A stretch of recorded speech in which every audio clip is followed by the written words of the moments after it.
Bonsoir à tous, bienvenue dans votre journal d'information. À la une de l'actualité aujourd'hui, 73 personnes recevaient cet après-midi à la préfecture leur décret de naturalisation, une cérémonie d'accueil à la citoyenneté française. La CGTM Santé du CHU de Fort-de-France s'est réunie ce matin pour faire le bilan de l'année 2015. La Ligue de Martinique d'athlétisme présentait ce matin également dans les locaux du CROSMA la 78e édition de l'emblématique Course du souvenir. Nous développons cette titre dans le journal. Notre invité aujourd'hui est un homme politique que vous connaissez déjà. Bonsoir Daniel Marie-Sainte. Bonsoir. Nous vous retrouvons tout à l'heure. Et la citoyenneté mise à l'honneur, comme je le disais, pour commencer cette édition, la préfecture de la Martinique organisait cet après-midi la cérémonie d'accueil à la citoyenneté. 73 personnes originaires de 20 pays différents ont reçu leur décret de naturalisation en présence de leurs familles, des maires de leur commune et des parlementaires. Un reportage de Jean-Pierre Zabulon. Les cérémonies d'accueil dans la citoyenneté s'inscrivent dans le cadre de la politique d'intégration des nouveaux Français. Elles visent à accueillir dans la communauté nationale de manière solennelle et chaleureuse les personnes qui ont fait le choix de la nationalité française. Elles sont destinées à marquer l'importance de cette entrée dans la citoyenneté. Marie-Carmel Lamy, nouvelle naturalisée, nous livre ses impressions. Je suis fière parce que ça fait un moment, ça fait 1 an, quelques mois, j'ai déposé mon dossier et je suis contente pour que je puisse participer à la congrégation martiniquais. Je suis fière, je dis merci aussi au peuple martiniquais. Une classe a assisté à la cérémonie. Son professeur d'enseignement moral et civique nous en dit plus. Donc la 4e 1 est une classe citoyenneté. Donc l'objectif est de développer l'égalité des chances, mais permettre aussi à ces jeunes de voir concrètement comment se déroule une cérémonie de naturalisation, comment est-ce que les étrangers peuvent accéder à la citoyenneté française, à la nationalité française plus précisément. Ils voient concrètement comment on peut s'investir, vouloir s'investir dans cette société française, s'impliquer en ayant une nationalité, adhérer aux valeurs, aux symboles de la République française.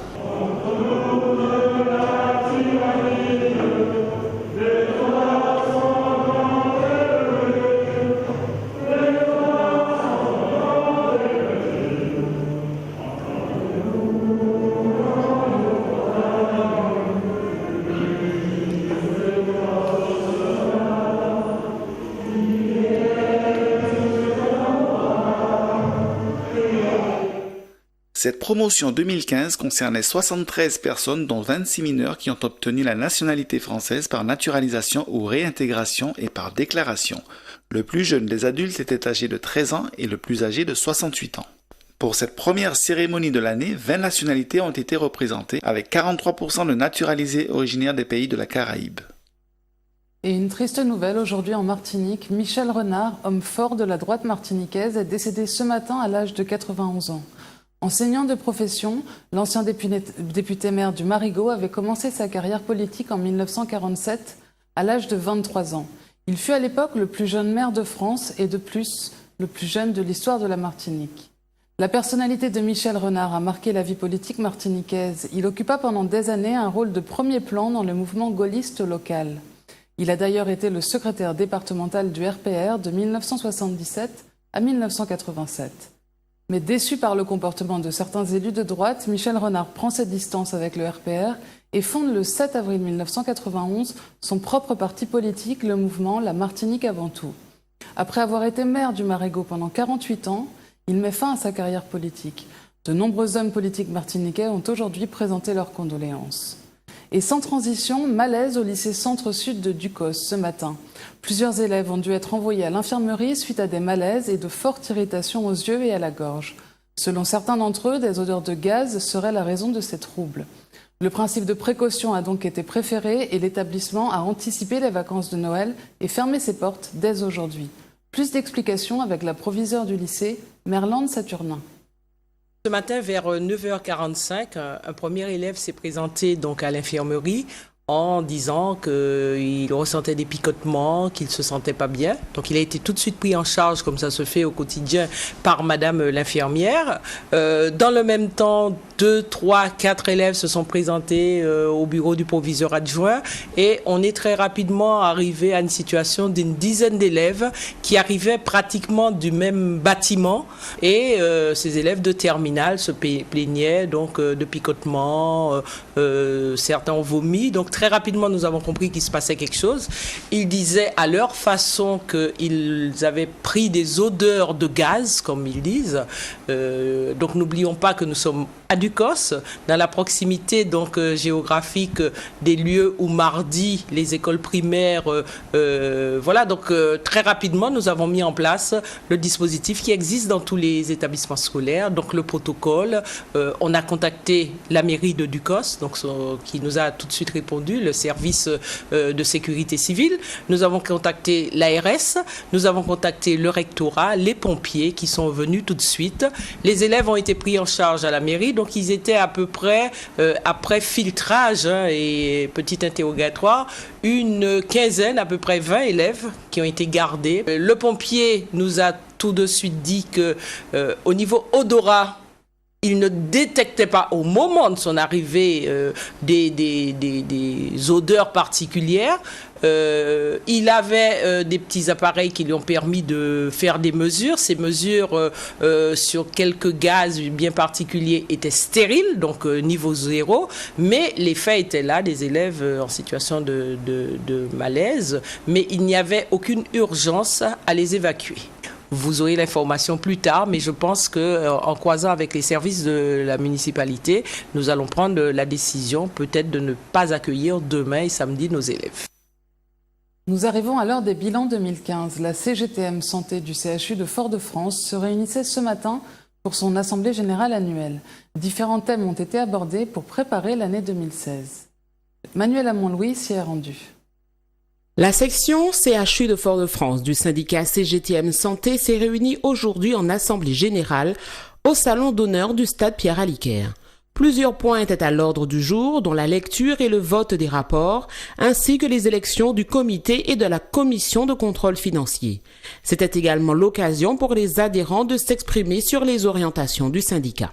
L'objectif de ce rendez-vous, du moins, c'est de parler, c'est-à-dire de faire le bilan global de ce qui s'est déroulé durant cette année, de rappeler notre démarche que nous avons menée, tout le combat, toutes nos luttes que nous avons menées cette année et en parler là aujourd'hui et donner un débat et donner aux salariés la chance de pouvoir dire ce qu'ils pensent, des luttes que nous avons menées et du combat et des résultats également de ce que nous avons fait, de ce que nous avons pu obtenir également. Au cours de cette assemblée générale, les adhérents ont tenu à faire le bilan et les perspectives des actions 2015-2016 de la CGTM Santé.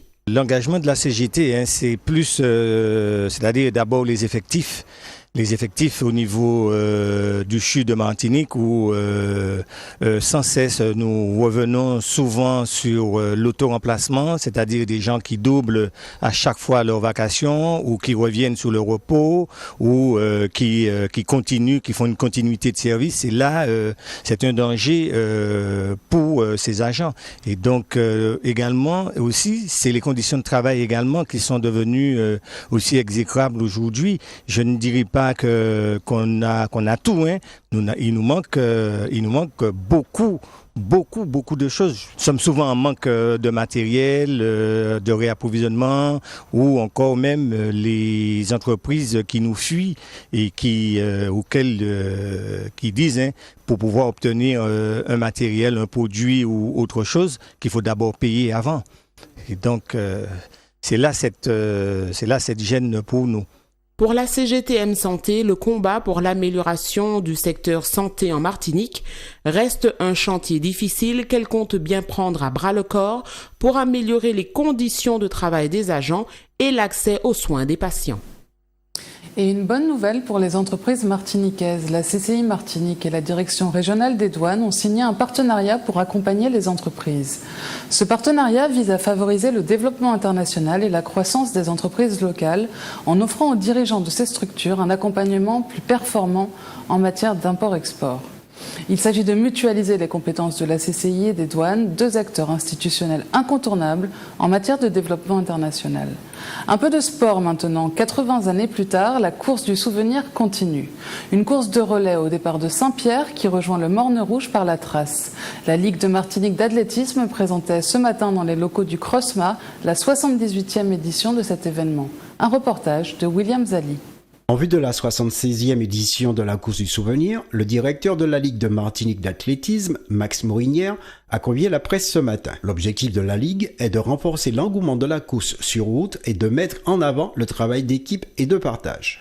Cette année déjà, il y a eu le buzz, c'est que la mairie sportive pour la 66e édition de la course du souvenir ne participe pas alors qu'ils étaient inscrits. On a une participation record des entreprises, 19 entreprises qui partiront du Morne Rouge, et nous aurons aussi avec les femmes. Tout ce que je souhaite, c'est qu'on puisse avoir une très belle manifestation et pour prouver qu'on s'est organisé, puisque le 22 mai n'a pas pu être réalisé, pour des raisons techniques je dirais, et moi je ne suis pas inquiet, j'espère que ça va bien se passer. Une course du souvenir sans la mairie sportive cette année. Cette année, la course du souvenir sera sans la mairie sportive.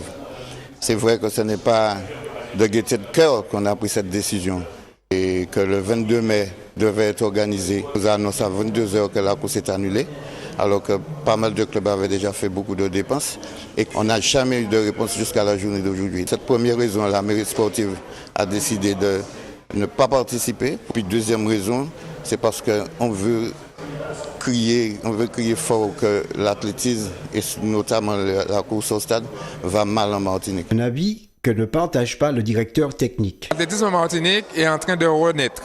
Je dirais en train de renaître parce que nous avons passé les 2 dernières années dans des conditions difficiles où beaucoup de nos athlètes, nos meilleurs athlètes sont partis sur la métropole pour des études, où nous n'avions pas ce renouvellement que nous avions l'habitude de connaître. Et je crois que depuis l'an dernier, avec les résultats que nous avons obtenus au championnat de France, aux différents championnats de France, dans les différentes sélections de jeunes, minimes, Jeux des îles, matchs cadets, je crois que nous commençons à retrouver notre athlétisme d'antan et c'est de bon augure puisque nous essayons de faire tout pour que notre athlétisme dans 4-5 ans soit très performant. Rendez-vous donc à Saint-Pierre ce dimanche 20 décembre pour la 66e édition de la course du souvenir. Initier les jeunes à l'image, les sensibiliser à leur environnement visuel, voilà les objectifs atteints par le concours Photo Objectif 1%. La remise des prix avait lieu hier au rectorat de Terreville. Regardez.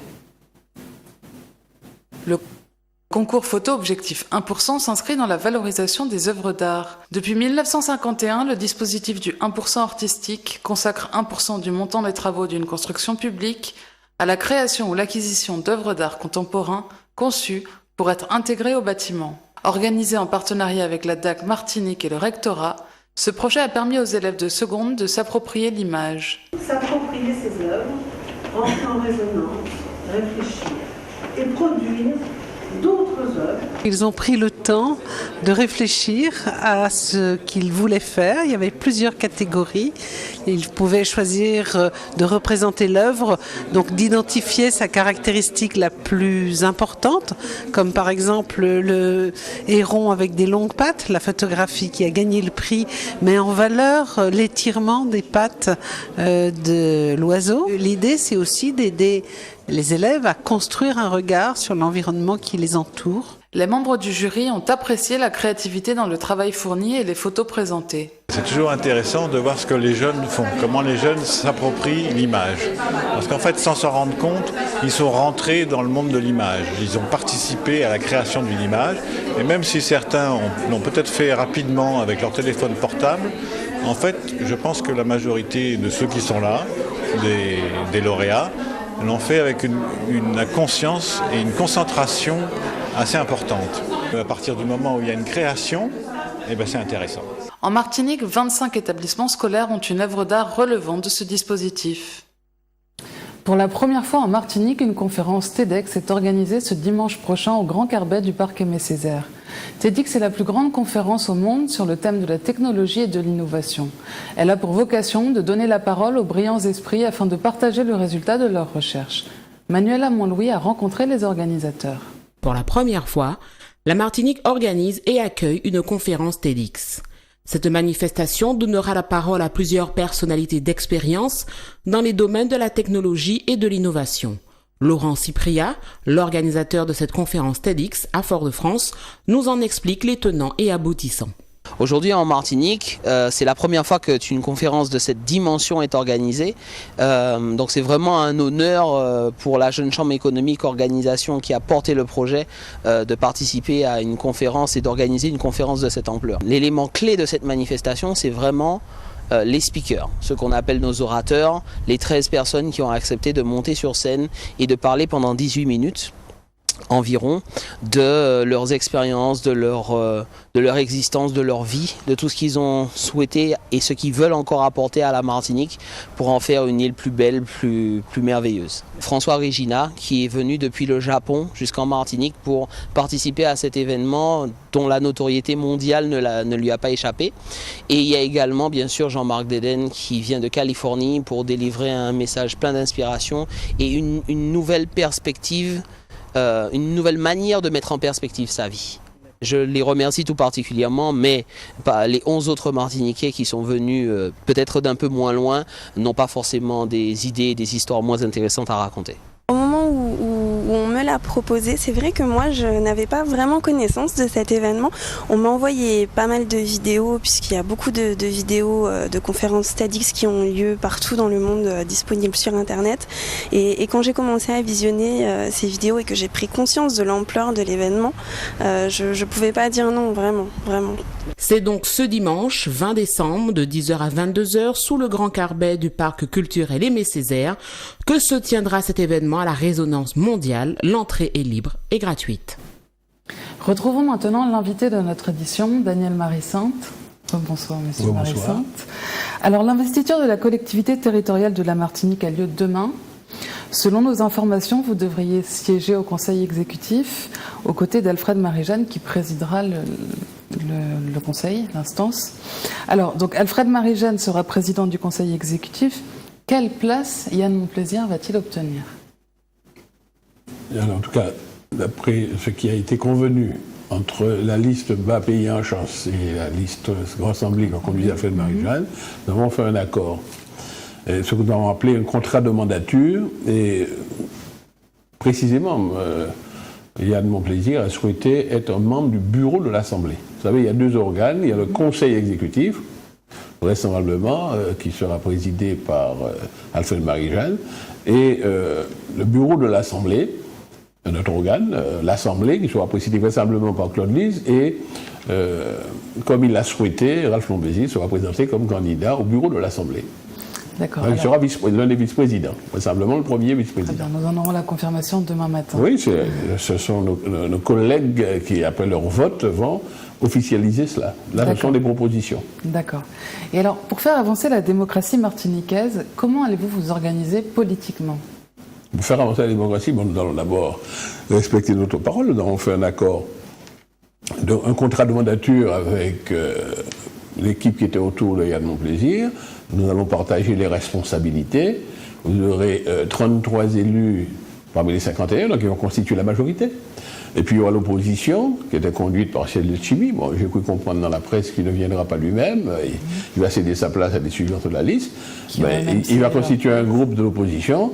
Et je sais qu'Alfred Marie-Jeanne, comme d'habitude, va respecter l'opposition, les droits de l'opposition, mieux que les nôtres ont été respectés de la mandature qui vient de s'achever. Et ce sera bon pour la démocratie. Très bien. Et alors, malgré cette fusion entre la liste Grand Assemblée et Bas Pays en Chance, y a-t-il des notes discordantes entre Yann Monplaisir et Alfred Marie-Jeanne aujourd'hui ? Non, il y a eu une discussion et qui est aboutie à la signature d'un document que nous avons rendu public, qui est un accord de mandature. Nous avons recherché dans les deux programmes ceux qui pouvaient nous unir et nous avons l'intention, quant à nous, de respecter nos engagements. Donc, et nous mettrons en place des procédures pour, tout au long de la mandature, voir comment on peut aplanir tel ou tel point de divergence que nous aurions. Ça va se faire par la concertation. Nous avons déjà commencé à le faire, puisque nous préparons la mandature. Il va falloir, après avoir mis en place le conseil exécutif, puis le bureau de l'Assemblée, ça va se passer donc demain, vendredi 18, eh bien, nous aurons à peu près dans 15 jours une nouvelle plénière pour mettre en place les autres institutions qui vont composer l'Assemblée, les outils qui sont nécessaires, comme les commissions. Et puis il faut désigner les représentants dans tous les organes satellites, partout où la collectivité doit être présente. Il va falloir désigner des représentants, nous le ferons dans la concertation à l'intérieur du groupe majoritaire. Mais également, je tiens à le dire parce que pour nous c'est important, l'opposition, si elle le veut bien, occupera des sièges aussi bien dans les commissions qui sont obligatoires, réglementaires, mais également dans les fonctions de représentation. Alfred Marie-Jeanne avait déjà institué cette pratique, nous allons la respecter, d'autant plus que sous la proposition d'Alfred Marie-Jeanne, ceci était inscrit dans la loi. Donc nous ne voulons plus qu'il y ait d'organes satellites ou qu'il n'y ait qu'une seule tendance qui soit représentée dans les conseils d'administration. Nous avons été victimes de cela, ce ne sera plus le cas sous la mandature d'Alfred Marie-Jeanne. Mais justement, le conseil exécutif permet une présidence collégiale finalement de cette CTM, contrairement à la tête unique qui avait la c'est ça, c'est pas une présidence collégiale, c'est un exécutif collégial. Exécutif collégial. Un exécutif collégial, c'est-à-dire il y a un président du conseil exécutif, ce sera Alfred Marie-Jeanne, et puis il y a des conseillers exécutifs à qui Alfred Marie-Jeanne donnera des délégations dans tel ou tel domaine de compétences, mais j'allais dire, ils vont gouverner ensemble. Puisque le rôle, c'est d'exécuter les délibérations qui ont été votées par l'Assemblée. L'Assemblée va voter des projets préparés par le Conseil exécutif, mais l'Assemblée aura aussi à contrôler le bilan, le compte administratif du Conseil exécutif. C'est ainsi que le dialogue va s'instituer entre les deux organes, le Conseil exécutif d'un côté et l'Assemblée de l'autre. Très bien. Merci Daniel Marissan d'avoir répondu à notre invitation. C'est la fin de cette édition. Retrouvez dans un instant les informations nationales et internationales avec Euronews. Et à 20h30, votre émission Libre Antenne qui recevra ce soir Joseph Virasamy. Passez une excellente soirée sur Zouk TV. À demain.